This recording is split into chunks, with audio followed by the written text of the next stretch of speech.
Hello there, my name is Hugh, and I am a man of many talents. World's whitest skin, world's most boring living room, and world's most British accent, to the point that Americans ask me if I know the Queen. But more importantly, I'm a man who loves to read, and to watch, and to play. And I love to put my opinions out there on the internet for you to all crush my self-esteem with. Either way, I tried to do this a year or so back, via the form of a website called Hugh Reviews. Didn't work. Turns out writing 2,000 words a week is kind of difficult to do. Who'd have thought? Maybe my teachers had a point and I'm a crushing disappointment to all of them. Oh well. I have decided to put myself out there on the internet talking about my favourite or not so favourite pieces of media. Books, films, Netflix series, TV series, even a bit of games. I'm not going to pretend that these are massive, in-depth reviews like you see on the rest of the internet. They are not.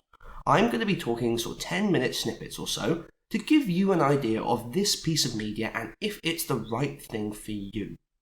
And we're going to start that with this. This is Malice. It's the first book in John Gwynne's Faithful and the Fallen series, and we're going to be talking about the series as a whole today. Now, my notes are over on that screen, so if you see me looking away from your lovely, lovely camera lens, that would be, well, why I do kind of need to actually have notes to talk about this, because surprisingly, I don't have the memory to put all of this out in one go. But we're going to go through a few things. We're going to go through the good, we're going to go through what's not quite so good, and then I'm going to give a verdict on whether I think this is a worthwhile buy for you or not, or worth your time, really, to watch or to use or to do whatever you want to do with it. Well, let's start with the good.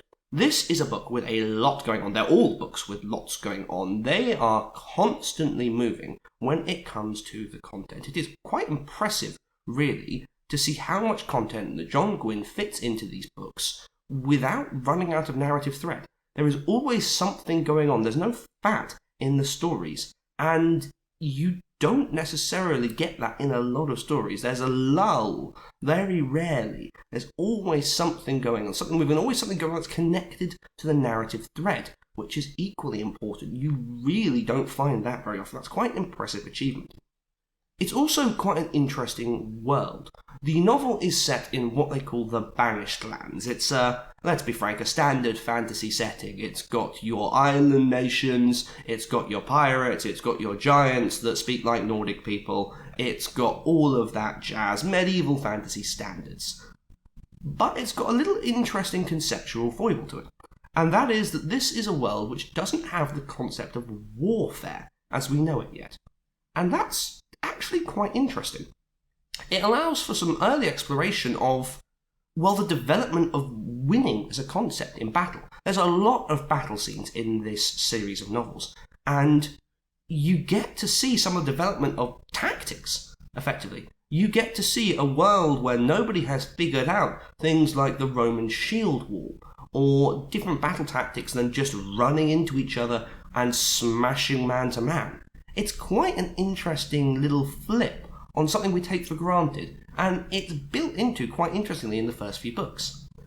It's also one of the few fantasy novels, I think, that takes the no good guys approach and does it actually fairly well.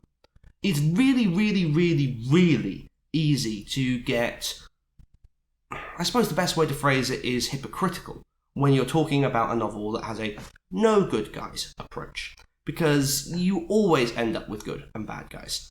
But what this novel does that I think is quite clever is that it does that, it accepts that, but it also puts in a bit of both on either side to make it clear what it's talking about. There is good, there is evil, but they're not black and white. There's a bit of bad in the good and a bit of good in the bad. And you don't get that in a lot of pulp fantasy novels, which this is. However, let's talk about the not so good, because there is a bit. The first thing is that you could accuse these novels of many, many things. You could accuse them of being pulpy, you could accuse them of being overly combat obsessed, you could accuse them of a number of things. You couldn't ever really accuse them of being original. Originality is not this novel's strong suit, not this series' strong suit. It's well, it takes a lot from a lot of things, and it wears its inspirations on its sleeve, to put it kindly. Let's put it this way. The main conflict of the series is between the Benalim and the Kadoshim. Benalim are the white-winged servants of Elion, the creator god, and fight against the leather-winged bat-like servants of Azroth, who was once Benalim's greatest general until he fell and fought against Elion. And you see where I'm going now? Yeah.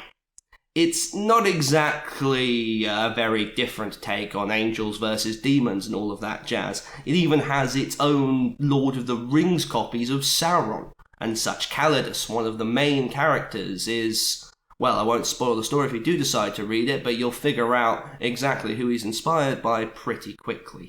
The lead angel, effectively, because that's what the Benalim are, let's call them that, is even called Michael. It's not in a very original novel. There is not much in here that is unique. And that doesn't really work to the novel's favour, and it doesn't necessarily work to its strengths, really. And I really, really want to not fault this novel, because I actually enjoyed reading it, but I do have to say this. These novels are nothing but combat. Gwynne writes pretty interesting combat scenes, but the novels really aren't much beyond fight scenes. Every single little detail from a fight scene is just a prelude to the next. It is just one string of combat into another, and it gets boring.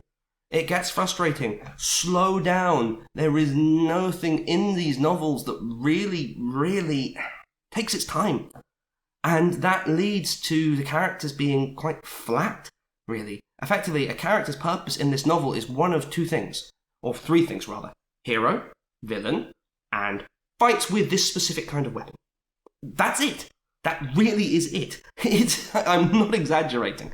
And it's kind of frustrating, because you can see that there's seeds of quite an interesting concept and quite an original novel, but they're really, really, really crushed beneath very flat characterization, very, very, very stereotypical and very uninspired world building and plots and everything. It's fetch the MacGuffin, bring it here, prevent the demon analog from getting it, because if he does, the world will descend into darkness and there'll be no chicken wings forevermore. You know what I mean. It could be a lot better, and that's frustrating. It really, really, really is. But the characters, if they don't fight, they're non-existent. If they don't fight, they die.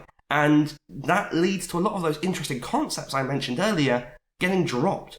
In fact, the early novels talk about the shield wall formation, how effective it is, and they start talking about it in ways that you think, are we actually going to be seeing a fantasy novel that addresses the development of full-on siege weaponry, of Roman-style tactics that will crush all opposition? No, we just get a shield wall, and that's about it throughout the entire series, I'll be honest. It's wasted potential.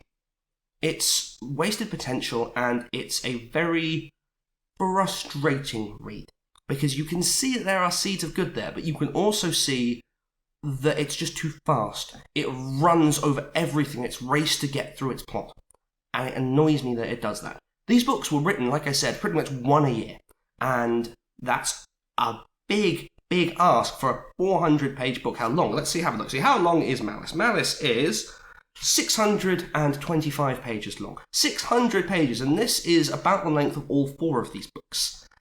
625 pages in a year? You can see the issue. It's not necessarily a bad series, by any means, but it is a rushed one. It really could have used some more time taken to slow things down, to think about what actually went on in between the fight scenes, to cut out some of the fight scenes, to be frank. I don't need a fight every 20 pages. I don't need a fight every 10 pages, which is what occurs in this book more often than not. You get my gist. I could harp on and on and on and on about this, but you understand what I'm trying to say. Final verdict, in that case, is that this is the kind of book which I like to say is the reason libraries exist. This is the sort of book that I don't think it's worth your time to buy new, at the very least. Buying pre-owned? Yeah, that's how I got these books. I don't feel that my money was badly used buying these books pre-owned. But it's the exact kind of book that works really well for a library. you can go in, you can get it for a week, you can read it through, you can turn it in, and you can get the next one. It's that sort of book. There's nothing special about it, but at the same time, I read all 4 books of it, and I got through it interestingly, and I still felt satisfied. Take of that what you will. So yeah, my name is Hugh. I'm probably going to do more of these. Oh God, what on earth have I gotten myself into? Either way, thank you very much for watching. If you've enjoyed the video, I would appreciate if you left a like and all of that jazz, because, you know, it kind of helps and it boosts my self-esteem and it makes me think that maybe, just maybe, it might be worth doing more of these. Let me know. Thank you very much for watching.